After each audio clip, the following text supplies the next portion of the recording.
this time, as a public service, Bob and Ray are glad to read the following additional supplementary bulletin from the Office of Fluctuation Control and Ceiling Repairs, Bureau of Edible Condiments, Soluble, Insoluble, and Indigestible Fats and Glutinous Derivatives, Washington, D.C. Correction of Directive 943456201, issued just a few moments ago, which noted said directive should read ground hog meat instead of groundhog meat. Note that ground hog meat should now read chopped hog meat. Bob and Ray are glad to read this as a public service. And now, it's mystery time on the Bob and Ray Show, presenting Mr. Treat, chaser of lost people.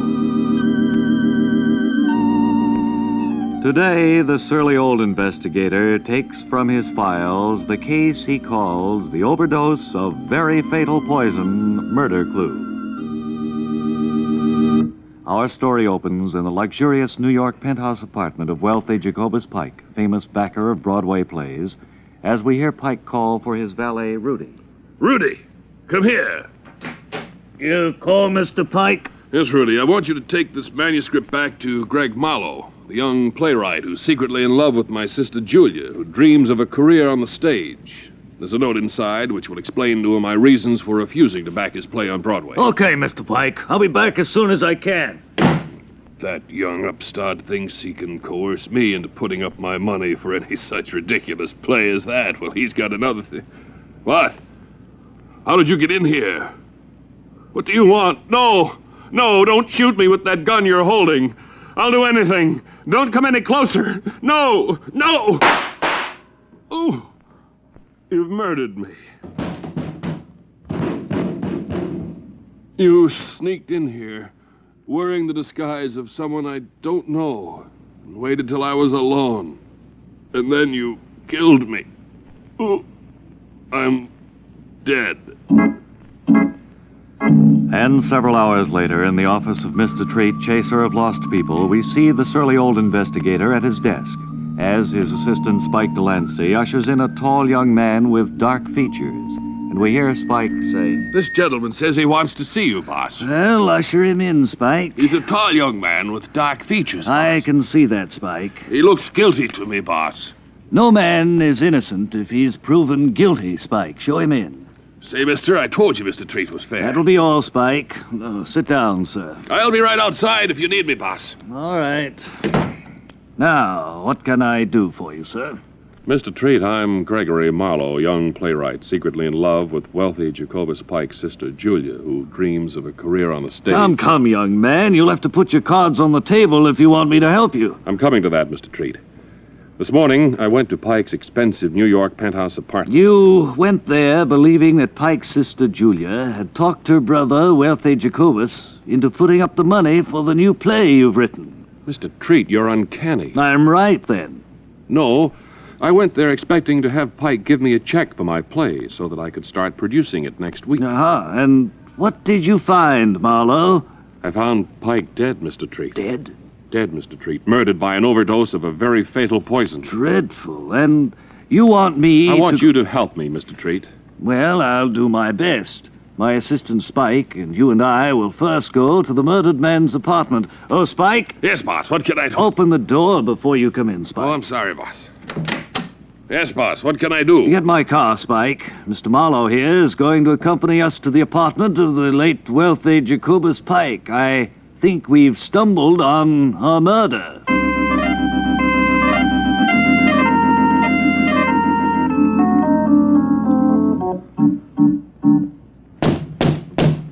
I hope we're not too late, Mr. Treat. Oh, it's you, Mr. Marlowe. Hello, Rudy. This is Mr. Treat, chaser. Not the surly old investigator. That's right, Bucko. And who might you be? If I'm not mistaken, Spike, this is Rudy, Mr. Pike's valet. That's right, Mr. Treat. Oh, I've heard a lot about you, Mr. Treat. Come in. There he is, Mr. Chase. Over there on the floor where I found The him. name is Treat, Marlowe. He seems nervous, boss. Shall I frisk him? Oh, it's not necessary, Spike. I've already seen to that.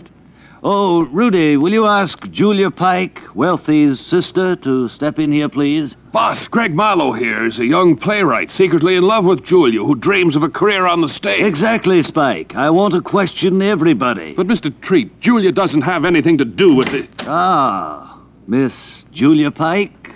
You sent for me, Mr. Chase? Yes. Come in, Julia. Sit down. And the name is Lost, Miss Pike, not Chase.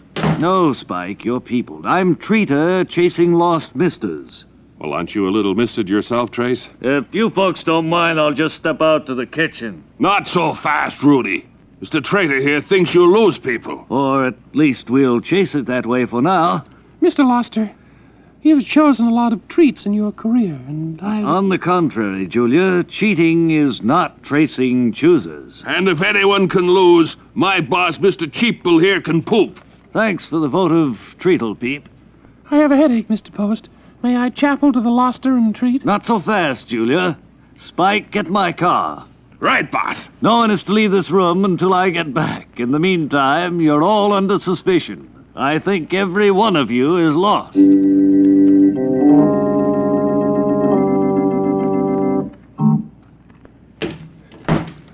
But, boss, you left all the suspects back there at Wealthy Jacobus Pike, famous Broadway backer's apartment. What if they try to escape? Exactly what I'm figuring, Spike. One of those persons, Julia Pike, sister of the wealthy Jacobus Pike, Rudy, his valet, or Greg Marlowe, handsome young playwright secretly in love with Julia, who dreams of a career on the stage, is the guilty one. Then it's some kind of a trap, boss. Quiet, Spike. What? Shh. Act as if nothing has happened, Spike. I'm sure there's someone listening outside the door. I'll just walk over to the door quietly and open it. Who's there, boss? No one, Spike. I could have sworn...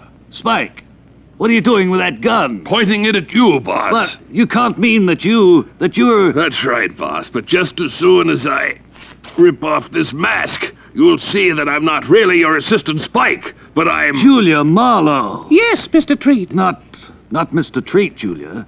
As soon as I rip off my mask, you'll see that I'm really...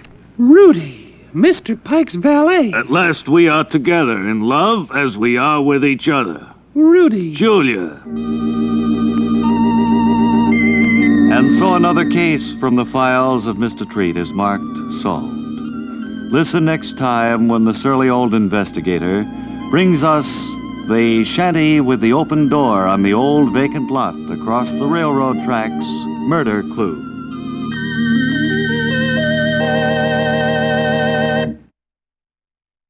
Now then. I'm here. I'm the author that Mr. Wilbur Conley invited up here to... You are Bonfilio Rumpelmeyer, is that right? No, sir. It's just my writing again. What is your name, then? Alfred E. Nelson. Alfred E. Nelson, who is our author guest on this session. And the book that you have just written, Mr. Nelson? History of the United States. History of the United States. I imagine this is quite a heavy work, quite a lot of pages, hmm? Well, it has over 1,100 pages. And, of course, I'm just beginning to scratch the history of this country. Well, now, Ray and I both got a preview copy of this last week, and there are a few questions I'd like to ask you about it, Mr. Nelson. First of all, you had Abraham Lincoln driving to his inauguration in an automobile. Well, that was... Did you check on that at all? Yeah, well, there's several glaring errors in the book that, unfortunately, I didn't catch. That was one. Referring to the father of our country as Nelson Washington, too. I thought I was just thinking of my last name, and it was a misprint. Well, actually, of course, his name was George. George Washington. Yeah. You had several things like that. I remember you had the publisher of Poor Richard's Almanac. You had Benjamin French. Yes, instead it should have been Benjamin Franklin. When did all of these things come to your attention, these mistakes, these glaring errors that you had? Well, a friend of mine brought them to my attention. After the book was published, of course, I sent out several books to reviewers of papers, and then I send some to my friends. And he They no began sooner got a calling you hold this of it one. than he called me at home and started to point out several little errors that unfortunately got through. Yeah. Well, here now, like on page 820, you have the first capital of the United States in Bailey's Mistake, Maine. Mm-hmm. What prompted you to do that? Well, that was just carelessness on my part. Did you do any research on this book of American history at all? Yes, I did considerable research, and of course what happened was I relied on my memory a great deal. From what you learned which in has school. proven- How far did you go in school, incidentally? I went through the 8th grade. And you But wrote we an had very 1100-page intense. Well, we history? had very intensive history courses. Up Well, I through the know, 8th but grade. an 8th grade education in American history is not enough to qualify a person, be he genius or Well, not. that's what you say. Well, your book proves it, Mr. Nelson. Well, it was just that I had all the facts. It was the names that were wrong. I had dates wrong, for instance. I had the Civil War happening in 1911. I know. Which was wrong. And that, of course, I could have checked by just asking almost anybody, but here again, I'm just so dogged. neglected. Yeah. When I sit down at the typewriter, I just like to start and Well, finish. frankly, I think, and Ray agrees with me, too, he was mentioning just before we went on the air, that this is a pretty sloppy piece of work. It's a shabby piece of work, and I'm one of the first to admit it, yes. It sells, I understand, for $24.50, which is a ridiculous price Well, for it's an 1,100-page work It's of a leather-bound book, and the publisher, of Well, course, I don't is care fit to about be the tied. binding, Mr. Nelson. The binding means nothing. It's the book inside. The binding does mean something because it's leather and it's very nice glossy paper. The book must weigh 8 or 10 pounds. it's all It's a of big that, I volume. Here's a. Would you like a copy? No, I don't want a copy of it. It's no use to me. I'm not going to show this to my children and say, when they ask me about history, I'm not going to look to this for a Let me reference. put it this way. I'll never appear on your show again either. Well, that'll be perfectly all right with us, Bye. Alfred Nelson. So long, sir. And sign out on your way out, please. Next, it's out to Elizabethtown, Kentucky. Wally Ballou there at a fire engine factory. Come in, please. Wally Ballou. Wally Ballou speaking from this famous old landmark in Elizabethtown, Kentucky, the nation's oldest manufacturer of fire engines, at least to other around here. And to tell us this unique story is the manager of plant number 7, who's standing next to me, Bonfiglio H. What is that last name? Blanton. Blanton. And Mr. Blanton, how long have you You been call me with... Smiley, everyone else does. Smiley, how long have you been manufacturing fire engines? Well, I myself have manufactured fire engines since I was 22 years old. My father before me manufactured fire engines for years and years. I see. And we turn out a nice product here.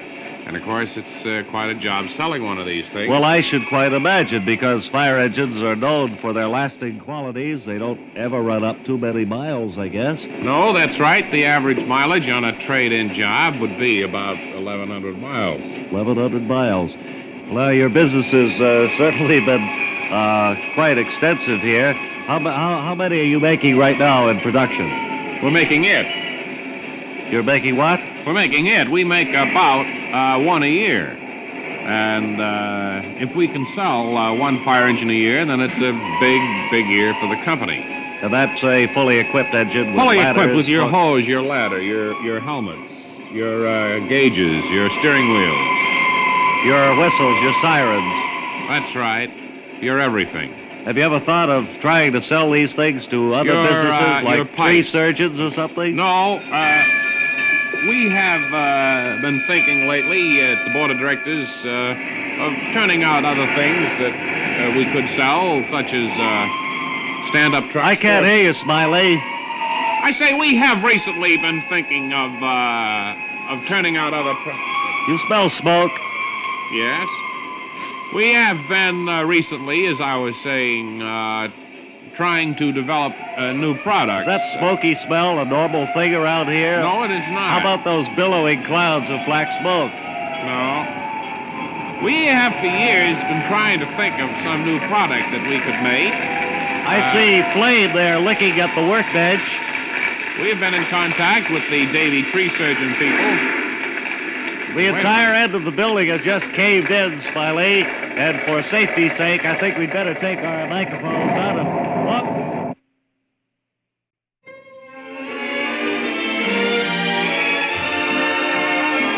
Now welcome to the first radio cast in this area of Repulsive Pictures' 1934 box office bomb, Test Dive, which starred several British actors. Well, Eddie, what are you doing? Oh, I thought I'd just get a cup of coffee. Nerves a little... Hey, I was just shaky. looking over your physical. I don't know whether you're going to qualify for that dive. Oh, don't tell me that, Harry. No, well, it's not that you're not okay. It's that you've done so many of them. And... Well, look, there's only one more to be done. That one tomorrow morning. And then I'm putting the down payment on that little white cottage with a fence around it. Madeline was telling me about that. She's a great gal, Harry. I know she is. It's only for her that I'm quitting the air game. Have you thought about what you'll be doing after the dive tomorrow, Eddie? No, just gonna take it easy. Grow carrots, beets, that little garden out back.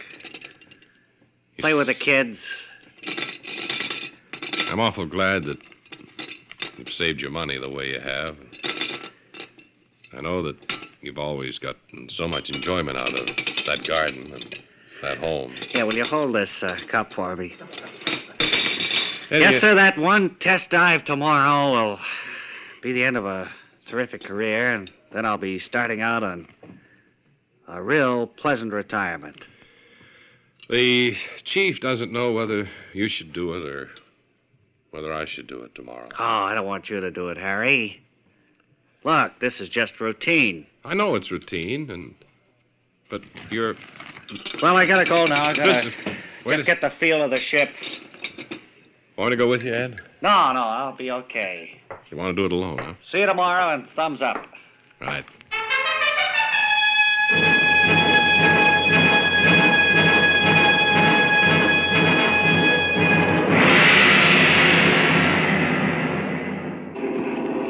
Control tower to Eddie. Control tower to Eddie. You're at about 17,000. Here are the instructions, Eddie. You're to write down, of course, all your reactions. Put her into a dive about 16. Pull her out about 8. Right, Chief. Everything okay up there, Eddie? Everything's fine. Good enough. Thumbs up. I'm at 16 now, Chief. Right. Ready for the dive. Okay. Hey, you know what? What? You're not too far for that little house with the garden out back. Oh, don't think I'm not thinking about it, Chief. Well, thumbs up anyway. Righto, Eddie. Here I go.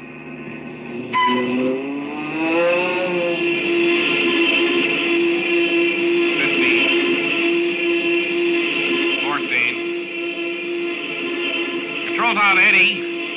Pull out, man! Pull out! Eddie, Yeah, Chief. pull her out now. Oh, I'm not pulling out now, Chief. I'm gonna prove this ship has got what it takes. Pull Thumbs her out, up. Eddie. This is an order. Thumbs up, Chief. This is an order. Why doesn't he pull out of that dive? What's he, crazy? Come on, pull him out. Remember that little white house, Eddie? Eddie, pull her out. With a picket fence. Pull her out, Eddie. I'm not pulling it out, Chief. We'll be back for the climax of Test Dive in just a few moments. But first, this reminder that our next broadcast will feature the soundtrack of the 1935 movie If Pain Persists. Now, back to Test Dive.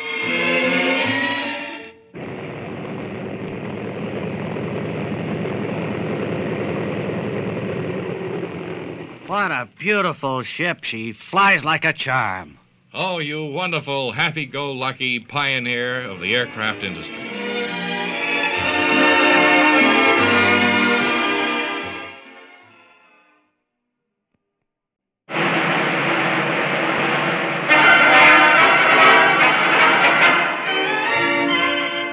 Hi again, everybody. This is your Faces in the News reporter. Today's face, a red one. It belongs to truck driver Joseph Swanson. Joe, how do you like your picture in the paper? Pretty good, but it's not the first time my picture's been in the paper. Once when I was 13, there was some kind of an epidemic around, and the picture was taken of me standing on line waiting to get a shot from a doctor. And the picture of you that appeared in the paper yesterday, the one showing your truck wedged in under the Harvey Township underpass. Was it as enjoyable as the picture you just discussed? Well, the picture of me standing in front of my truck shows me... With a perplexed look as you stare at the contents of your truck spilled all over the road. Yeah. Well, I like the one when I was 13 better. I was much lighter then, wirier. Sure. I looked like a jerk in this latest picture. Well, I tell you, would you tell our listeners about your poor height judgment, Mr. Swanson? Well, you know, life is just a matter of inches. In baseball... A ball can be hit 1/10 of an inch away from a fielder. Yeah. A safe could fall out of a building and miss a guy by half an inch, and sometimes 3/4 of an inch could be the difference between... Well, now, look, I agree that life is a matter of inches, Mr. Swanson. Right. Now then, how high was the underpass, and what was the height of your truck? Well, the underpass is 11 feet high, and my truck, from the pavement up, runs about 27 feet. Oh, boy, that must have been quite an impact, Mr. Swanson. Well, it's funny the way it happened. I was approaching the underpass, and I noticed the skull and the gear shift stick wasn't screwed on tight. They do come loose every once in a The while. head was facing the instrument panel. And that threw you off, Certainly did. Next thing I know, whammo. Well, it's lucky you didn't get hurt. That's all I can yeah. say, Joe. Well, I have the protection of the foam rubber padding on the dashboard to thank for that. When I hit the underpass, I was thrown against the dashboard and snapped back into the van of the truck. I see. Well, now, Mr. Swanson, in the picture, you're staring at the contents of the truck scattered all over the road there. Would you tell our listeners what you were transporting? I was transporting a lot of office equipment. Desks, swivel chairs, filing cabinets, wastebaskets, desk sides, coat racks, water coolers, all stuff like that. And the picture shows the furniture all over the street. Yeah. Now, in this one picture, I see a man sitting on one of the swivel chairs that was thrown off the truck, and he's got both thumbs under his suspenders, and he's wiggling his fingers and smoking a cigar. Do you know him? No, he's some wise guy. Make him believe he's an executive. A lot of guys kid around when something like this happens. You know, that's the truth. And then I also see a man with a feather duster going over your truck with mock sincerity. Yeah, I punched him one. Well, how's your boss feel about all this? Well, Mr. I'm Swanson? very lucky there. I'm my own boss, so I have nobody to answer to. All the damages I pay for. You're indeed lucky, Mr. Joseph Swanson. Yeah. And thanks for being such a wonderful face in the news.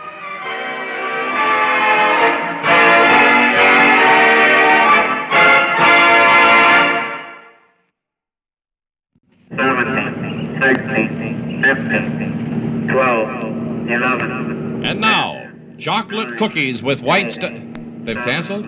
Oh. As a sustaining feature, here now another episode of Lawrence Fechtenberger, Interstellar Officer Candidate.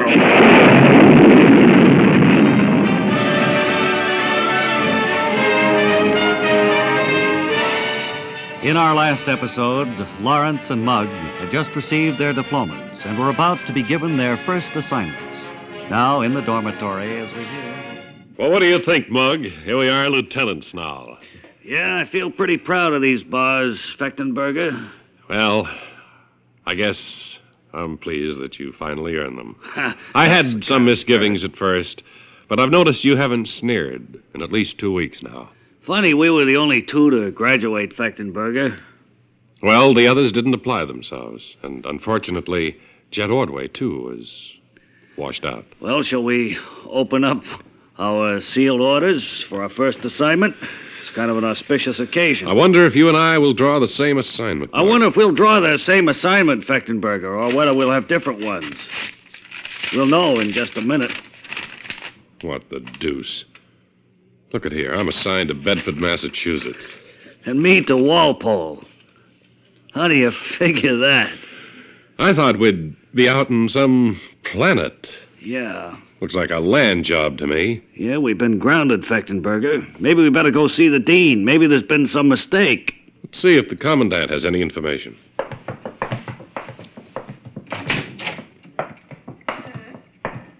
Down these stairs, Fechtenberger.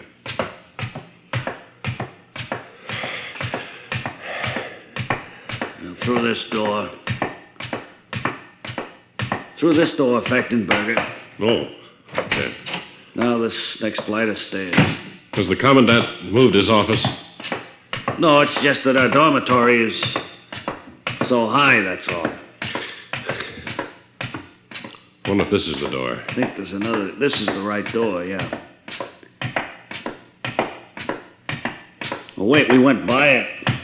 Let's go back up through that door there. Oh, yeah, it's this one here. Just up this small flight of stairs. And through this door here. And I believe it's up to that landing there, isn't it, Fechtenberger? Whew.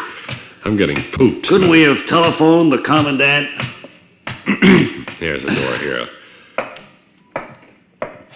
Better rap before we go in. It's not his office, just a huge auditorium. Clear across this auditorium, I think. Let's run across. Right.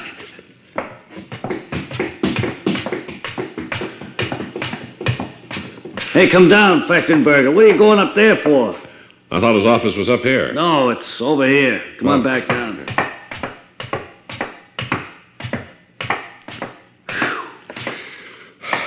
Now, should be behind this door that says Commandant. Yes? Is the Commandant in? What would we be here for? Well, it said Commandant on the door. No, this is just where we stoked the fires. You're in the wrong. The commandant's way across. Across and up? Across and up in the other building. Okay, thanks very much. Sorry. Let's go. Do you think we ought to stop for lunch, Fechtenberger? I'm pooped, Mellish. Let's sit down. And so Lawrence and Mugg are in a quandary as to what their first assignment means. One at New Bedford, Massachusetts, and the other at Walpole. Be sure and join us next time when we'll hear Lawrence Fechtenberger say, You heard right, Mellish, and it's all your fault, too. We've been grounded. In the next episode of Lawrence Fechtenberger, Interstellar Officer Candidate.